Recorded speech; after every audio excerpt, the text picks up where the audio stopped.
BNB TV ప్రేక్షకులకి స్వాగతం. ఈ రోజున ఒక పెద్ద చర్చ జరుగుతుంది.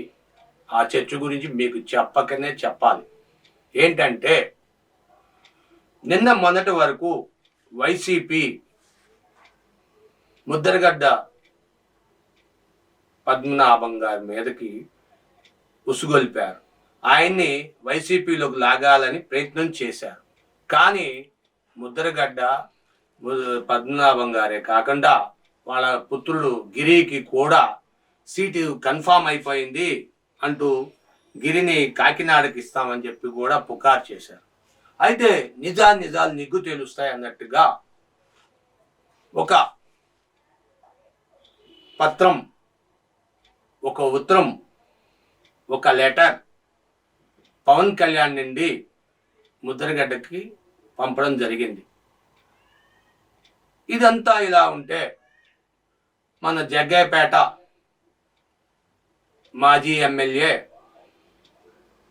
జ్యోతుల వెళ్ళి ముద్రగడ్డను కలవడం, ఆయన జగ్గయ్యపేటలో ఒక కొన్ని కోటిలింగాల పూజన చేస్తానని, దానికోసం మీరు పెద్దగా శ్రేయోభిలాషిగా అతిథిగా మీరు వచ్చి మాకు సపోర్ట్ చేయండి, అదీ కాక రేపు రానున్న టైంలో నేను టీడీపీ ఎమ్మెల్యేగా నుంచోబోతున్నాను, నాకు మీరు సపోర్ట్ చేయండి అని అడగడం జరిగిందంట.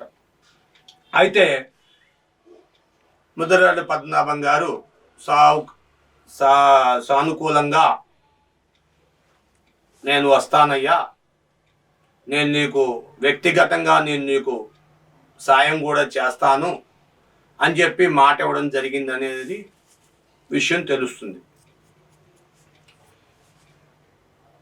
ఇప్పుడు ముద్రగడ్డ పద్మనాభం గారు కానీ వాళ్ళ కుమారుడు కానీ ఎవరో ఒకరము మేము టీడీపీ జనసేన పోటీకి మద్దతుగా మేము నుంచొని మరలా పునర్రాజకీయాలకు వస్తాను అని చెప్పి మాట ఇచ్చినట్టు తెలుస్తుంది.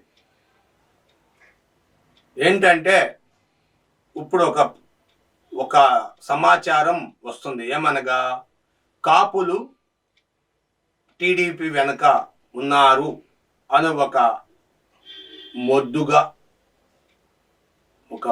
ఒక బండగుత్తుగా కనిపిస్తుండే పరిస్థితి వచ్చింది.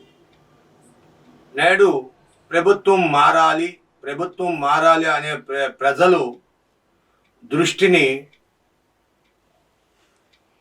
సమాజానికి ఎంతో కొంత సేవ చేయాలన్న దృష్టితో కాపులు ప్రభుత్వాన్ని మార్చాలని వారు కూడా ప్రయత్నం చేస్తున్నట్టుగా భావించవచ్చు.